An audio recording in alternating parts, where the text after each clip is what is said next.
Buenas tardes, buenos días, buenas noches. Una vez más con todos ustedes en nuestro Jardín del Alma y como siempre, una semana más acompañado por nuestro gran amigo Jaume Patué. Muy Tanto buenas tardes. gusto. Buen tiempo, porque no sé si es mañana, tarde, Pues pero eso, buen buen tiempo tiempo. para los que nos estén siguiendo, dependiendo de donde nos sigan, será mañana, será noche, bien. Así que os saludo todos, a los que estáis aquí, a los que estáis más allá del charco, como se decía antes, que Exactamente. también nos siguen, así que muchas gracias por estar.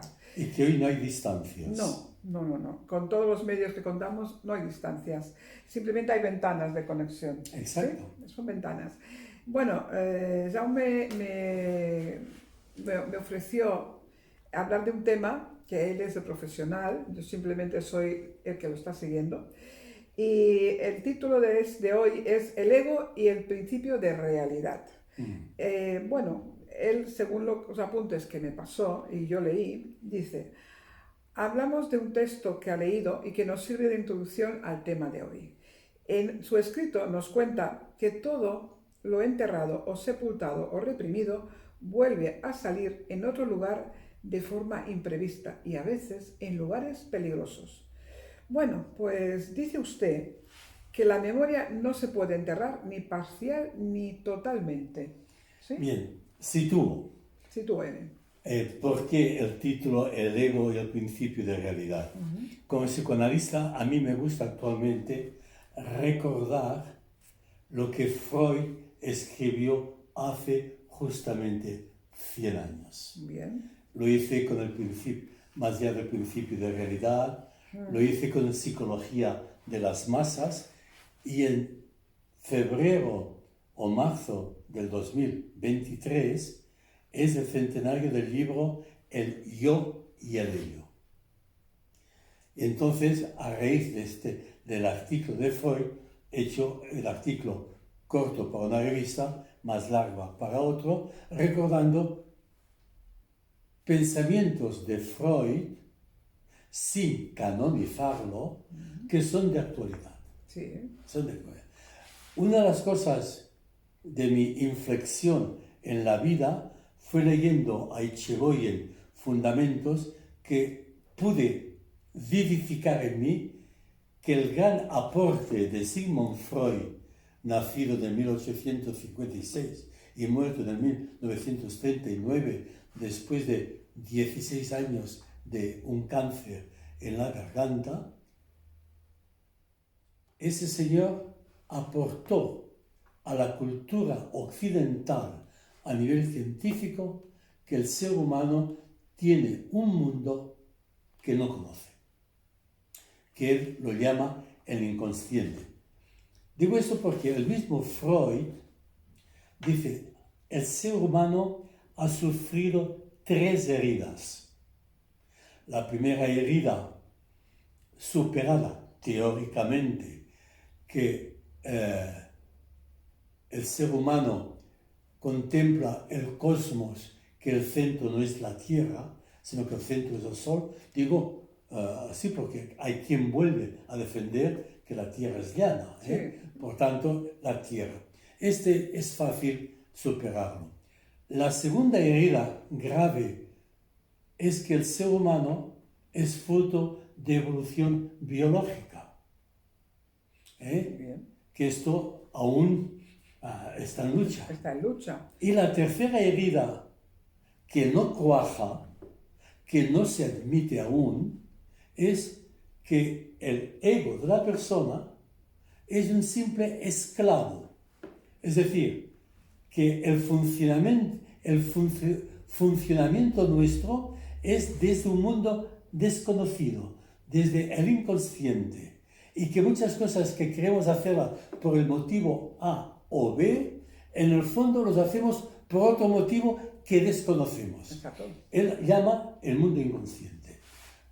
Vendrá juntamente con él unos años posteriores Carl Jung, que dirá que además del inconsciente individual existe el inconsciente colectivo. Bien, pero yo pregunto, ¿en ese inconsciente ponemos a nuestra alma trabajando? Yo diría que el inconsciente profundo humano, que no es individual, sino que es colectivo, Jung, podemos poner una vivencia profunda, que le llamaremos alma, le llamaremos realidad última, le llamaremos Dios. Hay una realidad que nos guía, que nos ilumina y que nosotros somos responsables de la actuación. Por tanto, ¿qué dice el párrafo? Que muchas cosas que queremos olvidar, las olvidamos inconscientemente, pero el hecho de olvidarlas no significa que no actúen. Bien, ellas están actuando soterradamente y no en la conciencia, sino en el inconsciente.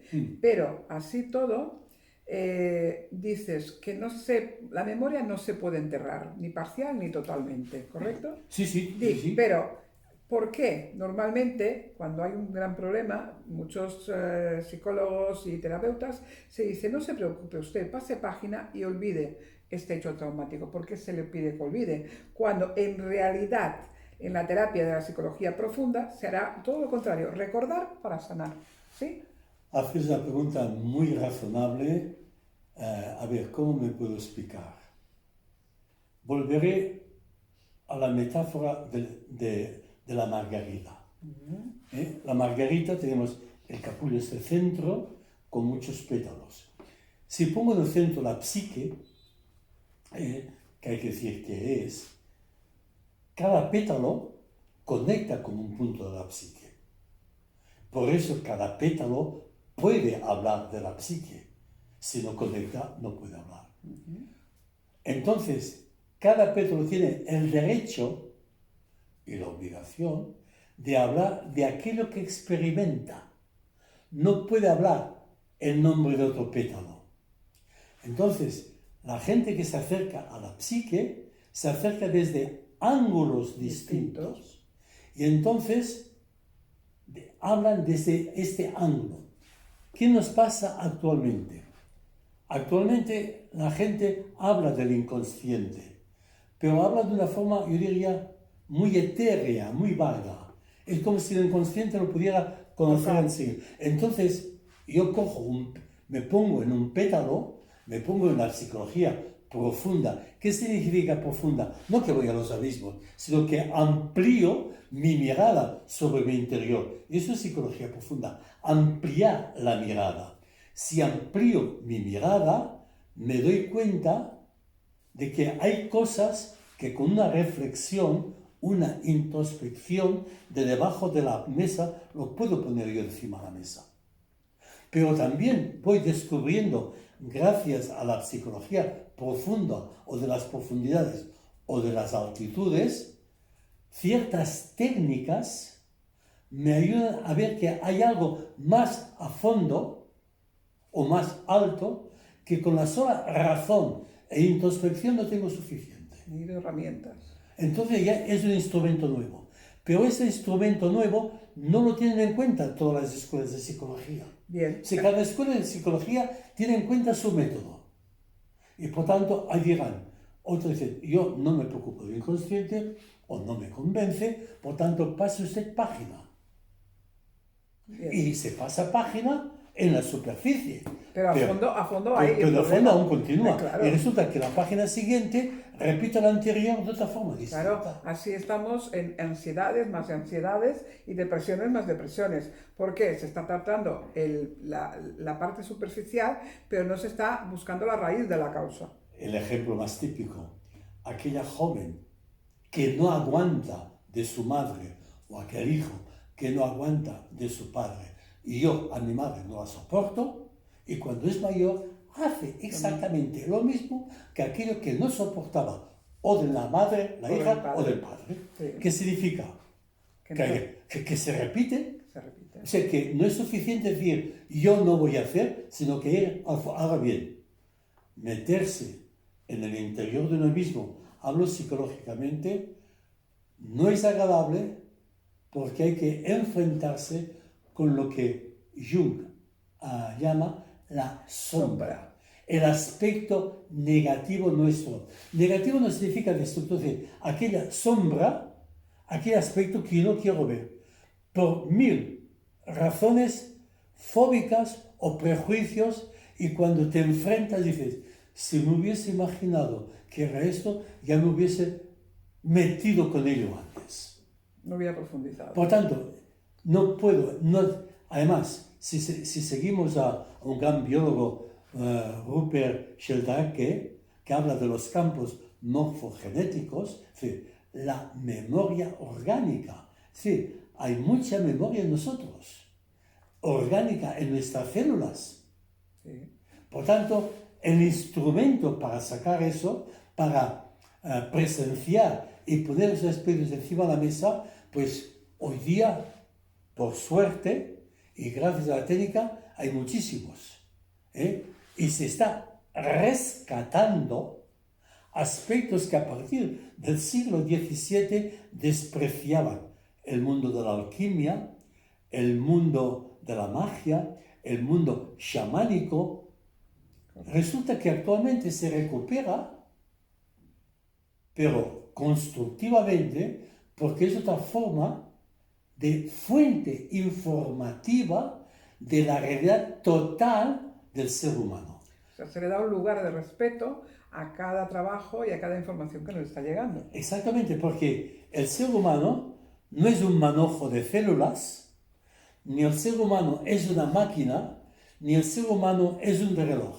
El ser humano es una complejidad total, vital, que tiene su origen en sí mismo, pero no el origen corporal. A mí me gusta hacer esta comparación. Tenemos un cuerpo, tenemos un corazón y tenemos una cabeza. El cuerpo, con los huesos y con la carne, cuando morimos, los huesos se deshacen y la carne, es decir, volvemos a ser humus, tierra abonada, de aquí viene humus, y al mismo tiempo los elementos que forman los huesos, el carbono, etc., son los elementos que construyen y constituyen las estrellas. Por tanto, cuando decimos poéticamente somos polvo de estrellas, no es solo poesía, hay una realidad. Y cuando somos tierra abonada, actualmente en algunos lugares los cadáveres los ponen como abono de la tierra, Sí. o sea, que el cuerpo es algo más que lo que nosotros tocamos. Y esto coincide con el cerebro reptiliano, el de los animales, etc. Luego tenemos el corazón. El corazón, emociones, este sentir, y ese sentir lo sienten las plantas, lo sienten los animales, basta ver los animales de compañía, y esto coincide con el cerebro límbico, es decir, con el mundo emocional que tienen los animales. La relación terapéutica con los caballos, la relación terapéutica con el perro, porque hay una emoción. Una emoción, una conexión. Y luego viene la cabeza, el neocórtex, que es los que nos privilegia la especie humana. Pero eso de privilegiar la especie humana, aún hoy día, hay quien cree que la etnia blanca, porque raza humana solo hay una, y lo dejo claro, raza humana solo hay una, no raza blanca o raza negra o raza marina. Raza humana es una, el ser humano. Etnias son diferentes.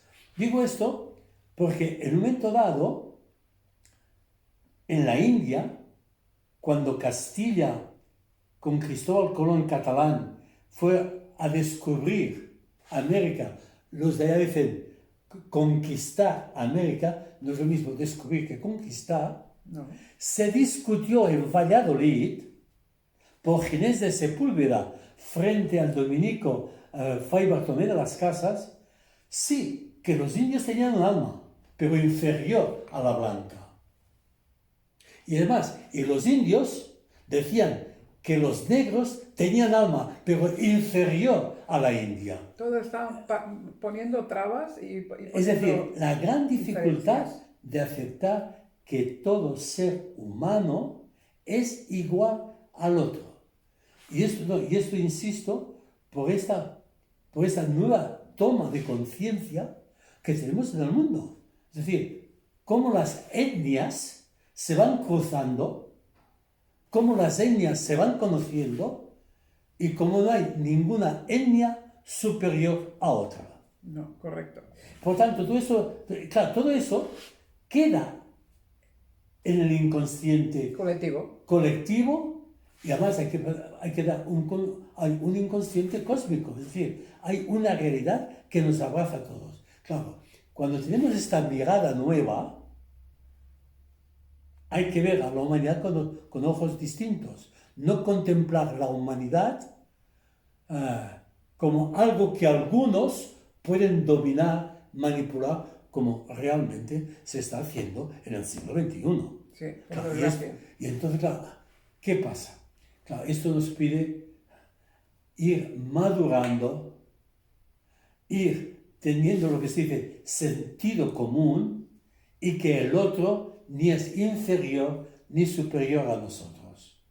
Sí. Y que lo que es la inteligencia del neocórtex, que es la peculiaridad del ser humano, no nos hace superiores a unos y a otros por ser de etnias diferentes. De aquí viene el libro, o sea, el yo y el ello, fíjate, el yo, que hablaremos que es el ego, en este caso, y el yo que es lo profundo. El ello es aquello instintivo, pulsional, que tiene el ser humano, que tiene la humanidad, y que procede de mucha más profundidad, como Jung dice, del inconsciente colectivo. Bueno, ahí viene que tenemos que ir haciendo consciente a ese inconsciente, ¿no? Este es el trabajo terapéutico. ¿Me permites que añada una cosa? ¿Qué significa la palabra terapia que se usa hoy muchísimo? Voy al terapeuta, voy al psicoterapeuta, voy a terapia musical, los caballeros hacen... ¿Qué significa la palabra terapia? La palabra terapia viene del griego terapeuin, que antes de sanar significaba el servicio a los dioses. Es decir, esto lo cuenta un judío romano, Filón, en que explica que en el templo había los curanderos que se llamaban terapeutas, que sanaban enfermedades que fuera del templo no se podían sanar. Es decir, fuera del templo había todo lo que era la medicina corporal, pero las enfermedades de angustia, enfermedades de depresión, enfermedades de desánimo, estas enfermedades psicógenas que pueden presentarse somáticamente, corporalmente, son las que cuidaban adentro. La melancolía. Por tanto, dentro del templo había una sanación porque se tenía en cuenta no solo la corporalidad, sino también el ánima, el alma. Y entonces eran la gente que estaba al servicio de los dioses. Por tanto, el terapeuta es el que está al servicio de otro ser humano por su especialidad. Eso significa terapeuta. Está al servicio de. Al servicio de.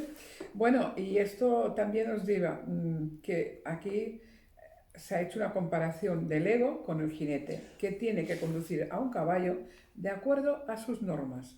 Normas ancestrales como las crines o normas culturales como sus riendas. ¿Por qué esa comparación? A ver, la comparación es del mismo Freud. Es decir, la estructura anímica del ser humano, según la teoría freudiana de la escuela profunda, hay que tenerla en cuenta. De momento, esta estructura, de acuerdo a autores de calidad intelectual como Eric Kandel, premio Nobel, otro, el fundador de la escuela de psicología humanista Erich Fromm en Barcelona, Ramón Rosal, tanto el uno como en el libro y el otro personalmente, el mejor mapa que explica la estructura anímica es el mapa de Freud. Lo podemos discutir, pero son frases de gente que tiene autoridad. La estructura anímica está compuesta del helio, este mundo instintivo pulsional, está formado por el yo, por el ego, y está formado por el superego. Como comparación para comprenderlo, entonces yo hablo del jinete, del caballo y de las riendas. El helio, esta parte instintiva pulsional, es decir, que el ser humano no es instintivo, sino que es pulsional, es el caballo. El caballo, en contacto con la realidad, emerge, esto es metáfora, de la energía del caballo está emergiendo el jinete. Por tanto, el jinete procede del caballo. O sea, es como una energía continuada. Exactamente. Por tanto, el jinete es la energía continuada del caballo. Muy bien. Este jinete debe conducir el caballo.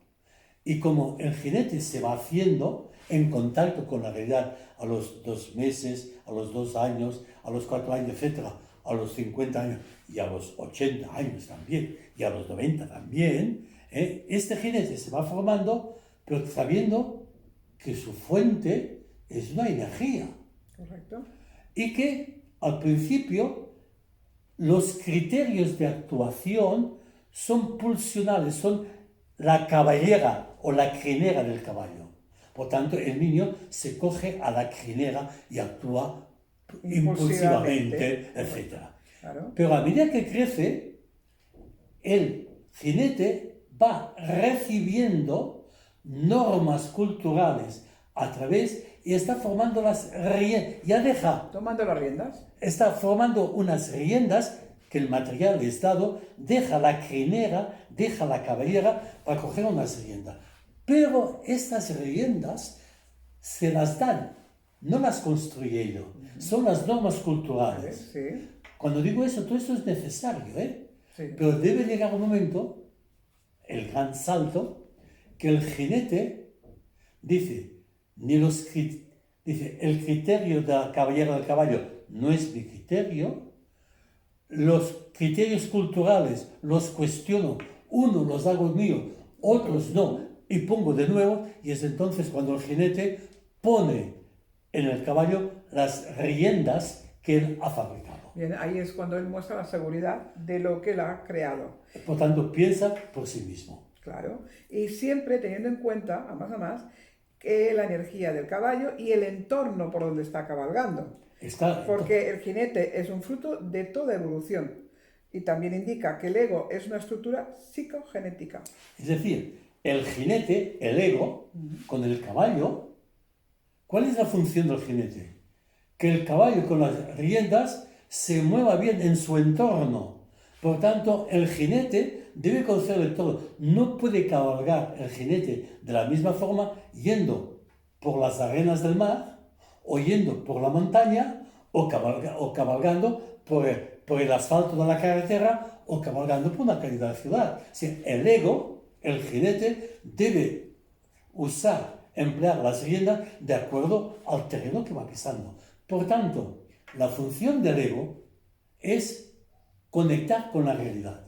Y entonces el ego, conectando con la realidad, sabrá por dónde llevar el caballo. Claro. Y sabrá cómo usar las riendas. Por ejemplo, en un hipódromo, cuando hay el jinete cabalgando, es elegante ver cómo saltan. ¿Por qué? Porque el jinete conoce bien el caballo, conoce bien el entorno. Y eso permite que entonces el jinete tenga esta equilibración con el caballo, con las riendas y el entorno. Son una conexión total de 2 por 1 y a más con ese entorno. Y también siempre diríamos que pueden existir diferentes egos, pero como bien usted indica, son aspectos de un proceso de diferentes niveles de conciencia. Aquí me dice, yo no hablo de egos en plural. El jinete, que siempre es el mismo, será consciente de sus aspectos diferentes. Bien. Cuando yo hablo del ego, y aquí cojo la frase importante de Freud en este artículo, porque Freud en este artículo insiste en el inconsciente, y entonces Freud habla del consciente, del preconsciente y del inconsciente. Consciente y preconsciente o subconsciente es lo que la gente obviamente habla. No me habla de este inconsciente profundo. Llama inconsciente a lo que escapa al consciente. No, lo que el consciente no conoce, que es el pre o subconsciente, con un poco de introspección se convierte en consciente. Pero el otro pide otro trabajo. Digo esto porque Freud dice una frase: la única antorcha que tenemos para que nos ilumine el camino es el ego, la razón. La razón. Y el ego es este aspecto de que percibe. Yo especifico mucho esto porque hay la tendencia, y en la escuela es lógico, hay que matar el ego. Hay que aniquilar el ego. Pero ya no es el ego que yo hablo.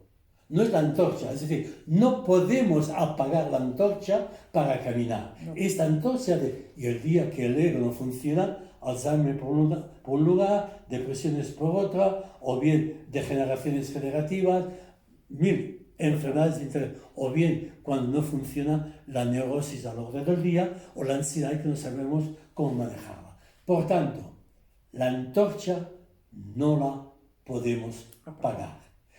Y no solamente decir, y la antorcha es este ego, de este yo hablo. Ahora, si esta antorcha uno la usa mal, para que cuando el jinete ha acabado de hacer los saltos en las vallas, etc., y al presentarse al público dice, qué bien lo he hecho, esto es un ego inflado, porque gracias al caballo ha hecho lo demás. Exacto. Si él cree el ego inflado, es el ego soberbio. Pero no tengo que matar al ego, tengo que quitar esta parte de hinchazón. Tengo que educar al ego. Correcto. Hay que educar, hay que sacar lo mejor que el ego tenga. Claro, y esas son etapas diferentes, y cada etapa tiene su crecimiento. También comentaba que nos podemos acercar al individuo a través de los sueños, partiendo de un mundo imaginario colectivo. Entonces nos preguntamos, y esto lo estaba pensando yo hoy, y a fondo nuestro, este fondo que no tiene fondo, este fondo, que es el cosmos, que es el universo, que es nivel de conciencia, yo no me puedo quedar con los átomos porque la física cuántica estudia los subátomos y los subátomos es energía y el cosmos es energía. Entonces, cuando uno va a fondo, emergen muchos sueños. Y los sueños son un lenguaje que hay que saber descifrar, hay que saber interpretar. Cualquier cosa menos tomárselo al pie de la letra. Me acuerdo como si fuese ahora una muchachita, una chica de 22 años, es que hoy he soñado que mataba a mi madre y me ha angustiado. Digo, tranquila, que es un sueño. Ahora, ¿qué significa ese sueño? Exacto, eso sí. Pero no la vas a matar, Claro, entonces, cogerse los sueños. En pie de la letra no. Entonces, los sueños en el mundo cientificista esto es imaginación. No. Los sueños expresan, bien leídos o bien interpretados, profundidad de la persona o profundidad de la familia o profundidad de la tribu. Y eso ahora hay que saberlo leer. Bueno, en sí es información y hay que saber interpretar esa información, es como un jeroglífico. Correcto. Desde épocas muy antiguas los dioses enviaban información a la gente y ellos tenían que interpretar lo que significaba, si tengo que ir a la guerra, si tengo que ir a cazar, qué acontecía. Exacto. Y entonces, a partir del siglo XVI, con René Descartes y compañía, al ser solamente la razón, todo lo demás no contaba. No, y voy a contar una experiencia mía, porque esta experiencia mía la tengo escrito en mi libro que titulo El mapa no es el territorio, mi viaje hacia la conciencia transpersonal. En mis tiempos jóvenes, en mi entorno, yo me he dado cuenta que si pensaba de una forma diferente a la que me decían, o bien era heterodoxo, pensaba mal, o bien era un loco. Ajá. Como no quería devenir ni loco y quería ser fiel, pues con lo que ponen los caballos, no me sale el nombre técnico, para que miren solamente adelante. No, no, no. Además de la razón racional, está la razón razonable que dice, ¿a mí qué me pasa con lo que yo siento? ¿Esta nueva idea qué es? ¿Esos sueños qué significan?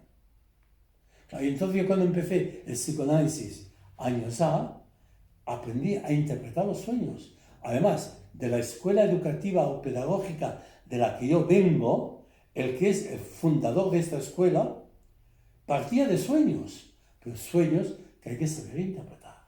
Sí. No todo es lógica aristotélica cientificista. No. Bueno, pero toda la psicología parte del ego. Bien, entonces viene la aportación de Freud.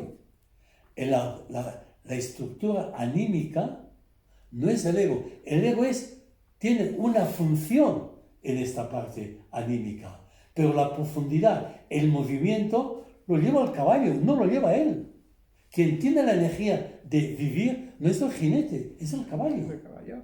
Por lo tanto, esto hay que conocerlo. Claro, el yo ha de recordar que no todo es consciente en él. Es decir, ¿cómo diría? Lo que seguía era, muchas personas pueden hablar del yo superficial o del yo profundo. Eso es otro aspecto, es decir, ¿cómo me saldría? El inconsciente lo puedo conocer. Es decir, no todo, es decir, lo malo puede estar en el inconsciente, pero lo que está en el inconsciente no todo es malo. No. Por tanto, el inconsciente no solamente tiene la sombra, el inconsciente tiene también la fuente de creatividad. La conexión. No, yo diría, es decir, el inconsciente no es una reserva de cosas, que es cierto, sino que el inconsciente es una fábrica. El inconsciente no es solo almacén, que lo es, sino al mismo tiempo es fábrica de creación. Claro, entonces, en esta fábrica de creación que es el inconsciente, es la frase que yo digo, el placer genital es un placer sexual, pero no todo placer sexual es un placer genital. Y esto hay que tener muy en cuenta hoy día que se habla mucho de sexualidad, otro tema. Entonces, el aspecto profundo, este aspecto esencia de cósmico que se vive, se contempla, no se puede demostrar y si se define, ya lo limitamos. Este aspecto profundo es lo que en castellano podemos decir el yo profundo. Este yo profundo no es el ego. No, este yo profundo, como decís, es el almacén que recibe todas las informaciones y las puede hacer una amalgama y una transformación y crear un mundo. Por tanto, este fondo no es solo almacén, sino también fábrica creativa. Y aquí es donde se mueve el yo profundo. Por tanto, cuando decimos yo, en castellano, ¿a qué me refiero? ¿Al yo superficial o al yo profundo? Y entonces, personalmente, para evitar confusiones, este yo superficial le llamo el ego. El ego. Y de aquí viene aquel que me gustaría estar trabajando, la egodicea, la enseñanza del ego, que no tiene nada que ver con otros egos de otras escuelas. Este ego es el jinete del caballo. Otros pueden el ego todo el paquete. Entonces, a nivel práctico, las personas que me escuchan, váyanse haciendo la pregunta, yo, fulano de tal, ¿qué entiendo yo por ego? La respuesta debe salir de uno mismo. De cómo me siento en este momento. Y en lo que tú te sientes, etc., sabiendo que la vida profunda, la dinámica, no es la razón. La razón es una esclava, es una mayordoma, es una sirviente de la totalidad. Claro, esto no soporta la cultura occidental moderna, esto no lo soporta. Pues es muy fácil de entender. No, porque creen que el ego lo conoce todo. Y el ego conoce, de aquí viene la gran comparación que hace Freud de esta estructura anímica. Compara la estructura anímica a un iceberg, a esta montaña de hielo. Que solo se ve la punta. Solamente se ve la punta. Y la punta es del jinete, es del ego. Abajo hay toda la información. Y si hacemos un paso más, todo el iceberg, esta montaña de hielo que está nadando en el agua, la esencia de esta montaña del ego es el agua. Claro. No es diferente. Aunque tenga una autonomía, la esencia es la misma. Y es más, la esencia de esta agua se puede llevar a la atmósfera. Claro. Se van trabajando, irán comprendiendo que este intento de convertir al ser humano actualmente, en pleno siglo XXI, a una máquina técnica, todo mecanizado, todo lo explica el cerebro, todo debe ser controlado, es una engañifa. Es decir, nos quiere manipular. Y aparte hay un error, creo, si me corregís si me equivoco. Al no conocer bien lo que significa el ego o la palabra ego, que en realidad es el yo, ¿vale? La gente utiliza ese término en varios momentos de una forma creo que equivocada, como algo malo, como el egoísta, como el egocentrista, usando la raíz principal como la palabra ego, y entonces la llegamos a juntar con este punto que nos lleva a pensar que es malo. Exacto, tienes toda la razón. Sí, ego es palabra latina, y egoísta, egoísmo, y no es lo mismo egoísmo que egoísta. Es decir, egoísta es un sistema en función del ego y que todos hemos de ser egoístas de entrada. Recuérdeme después un mandamiento del... Otra cosa es el egoísmo es el egocentrismo, cuando el ego toda su vida es del centro. Está inflado. Está inflado. Debe ser el que llama la atención, el glamour. Esos son egos pobres que piden el aplauso. Pero el ego bien entendido debe empezar por sí mismo. En la iglesia cristiana y en el musulmán también, y en el judaísmo, el mandamiento principal es amar a Dios sobre todas las cosas. Después de amar a Dios sobre todas las cosas, ama al prójimo. Pero ¿cómo? Ama al prójimo como tú te amas a ti mismo. Por tanto, si yo no me amo a mí mismo, si no soy sanamente egoísta, no puedo amar a los demás. Claro, es que primero me tengo que sanar yo. Me tengo que amar yo mismo para poder ayudar, para poder sanar y para poder curar a otros. Si yo no estoy en un equilibrio, no puedo hacer nada. Y aquí viene el equilibrio del jinete. El jinete debe conocer muy bien el caballo, debe saber qué rienda está puesta y sabiendo quién es el ego, el que conduce, no el que guía. Claro. Que esto está diferente. El que guía es el yo profundo y el que conduce es el yo superficial.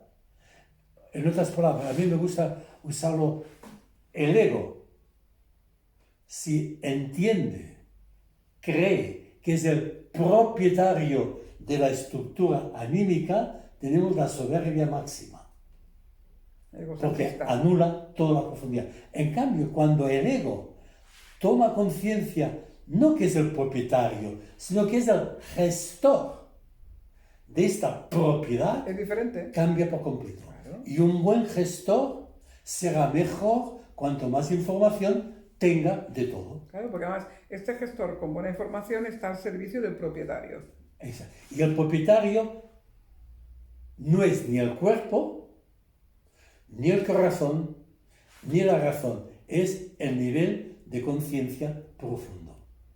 Y el nivel de conciencia profunda es la historia del ser, no la historia del estar. Soy, pero no estoy. O soy y estoy. Aquí es el juego Aquí de palabras. hay un juego de palabras. Pero además, eso nos lleva a pensar que mirar de frente a la realidad, por muy dura que sea, nos permite adaptarnos al entorno. Exacto. Eso es muy importante. Y si jugamos con la pasividad y la anulación de la personalidad, eso es la actitud de las masas, de las que nos conducen por donde ellos quieren. Exacto. Y entonces tenemos, si un arquitecto quiere construir una casa, la primera cosa que hará, el terreno sobre el cual va a conducir la casa. No va a construir la casa sobre cualquier terreno. Yo pienso en las riadas del 62 en Tarrasa, o pienso en las riadas de Marruecos.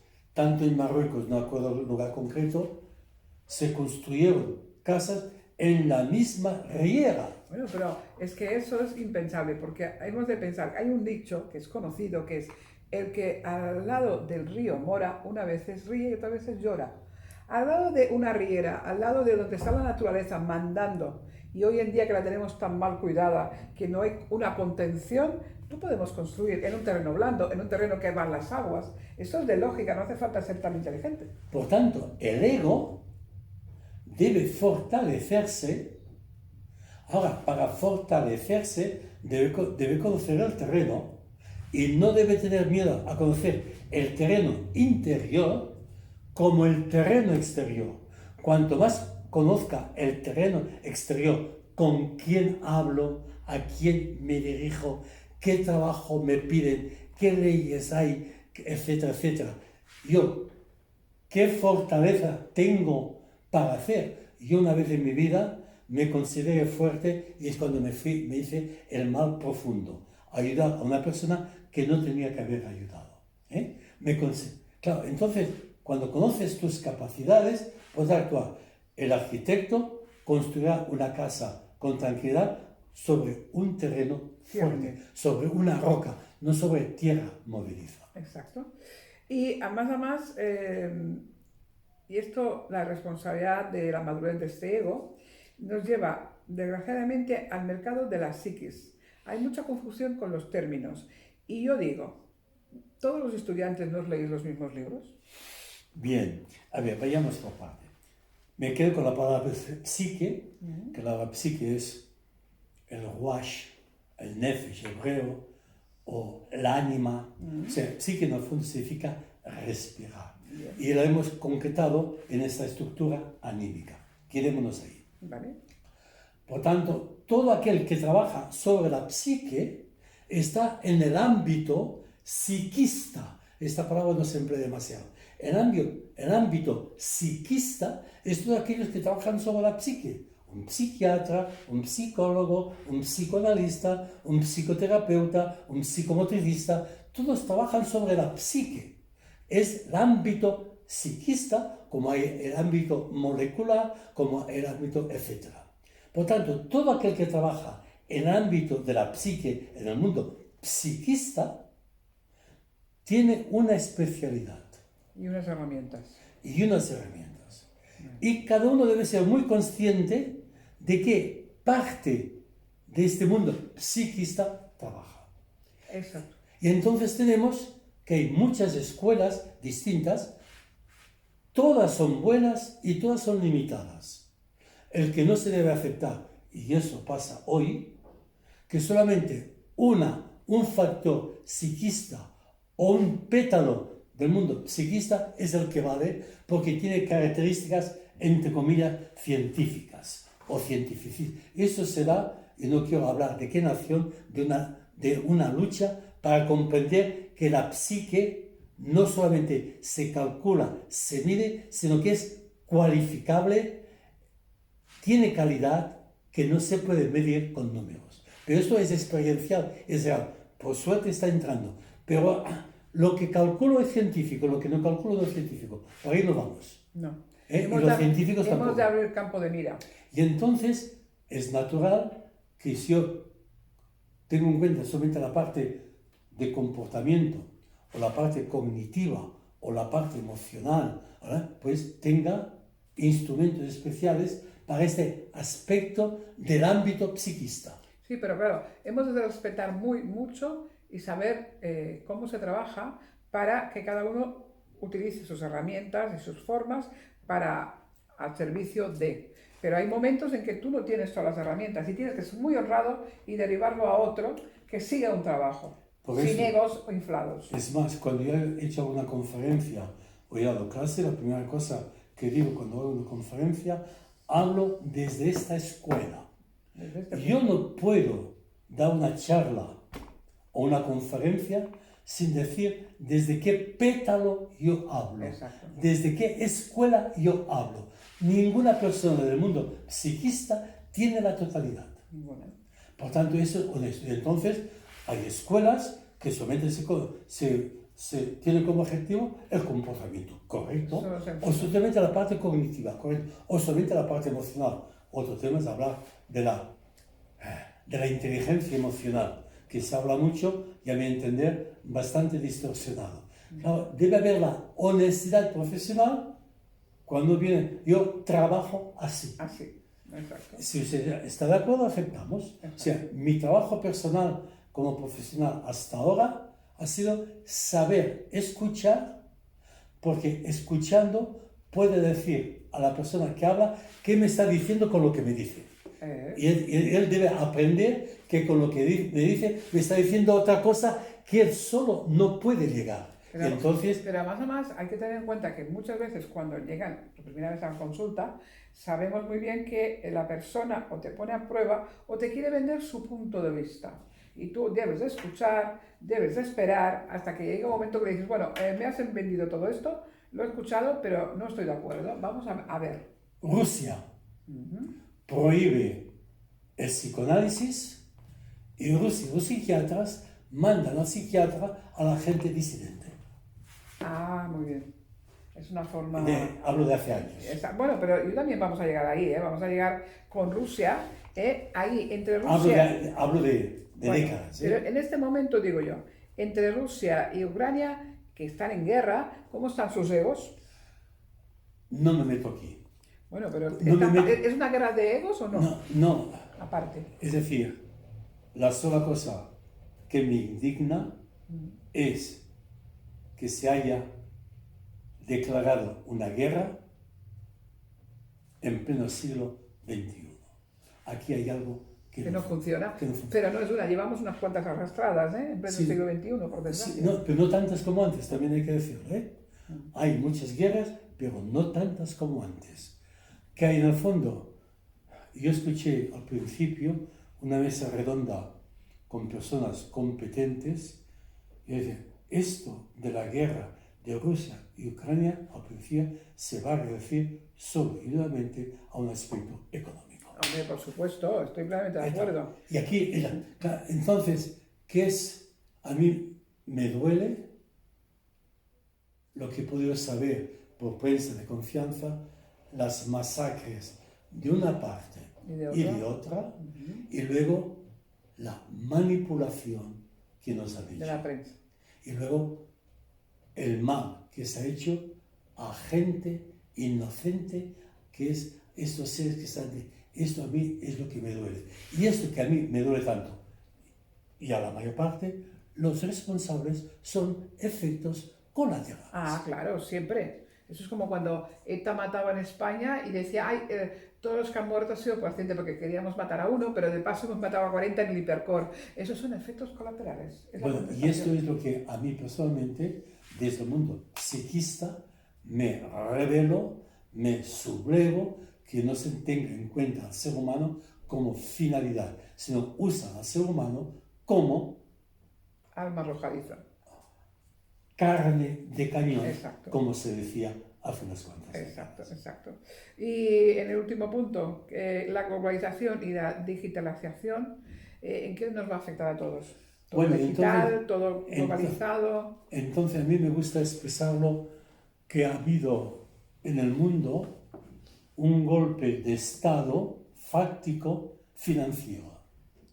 Quien gobierna el mundo es el mundo financiero. Y esto es globalizado. A nivel todo mundial. A nivel mundial. Esta es la única globalización que existe. El dinero. El dinero. Como infraestructura, que es necesario, pero también como supraestructura. Y eso es el artículo próximo es una minoría quiere que la humanidad no piense, quiere que la humanidad sea esclava o al servicio de sus propios intereses. Sé que estoy diciendo cosas importantes y graves, pero me gustaría que me demostraran lo contrario. Por tanto, hay que combatir, hay que luchar, hay que hacer una nueva revolución, no rebelión, que se dé un nuevo nivel de conciencia que pueda abarcar lo más posible a todos. Esto se está dando, pero en una minoría muy reducida. Por tanto, este nuevo nivel de conciencia es como la mancha de aceite en un papel. Se está expandiendo. Que se está expandiendo poco a poco. Bueno, pues sí, podríamos continuar, pero creo que nos debemos de despedir en estos momentos para continuar hablando en otros días consecutivos, en otras semanas, de muchas cosas. Hoy creo que este tema ha sido muy interesante, como todos, pero este es muy complejo y ha tocado Jaume Patuel muchos puntos para que se medite, para que se abran conciencias, que eso es lo único que buscamos en este programa. No es entreteneros, sino es informaros y crear la curiosidad para investigar, para escuchar como que está grabado, podéis repasar, volver a rebobinar y pararos en cada punto a escuchar lo que nos dice Jaume y valorar en qué estáis de acuerdo, en dónde tenéis dudas, y como al final de vídeo hay un teléfono de contacto, podéis llamarnos, podéis preguntar y yo encantada de pasarle a él las informaciones que nos deis. Solamente quiero especificar dos palabras. Investigar es buscar cosas que están afuera, investigamos.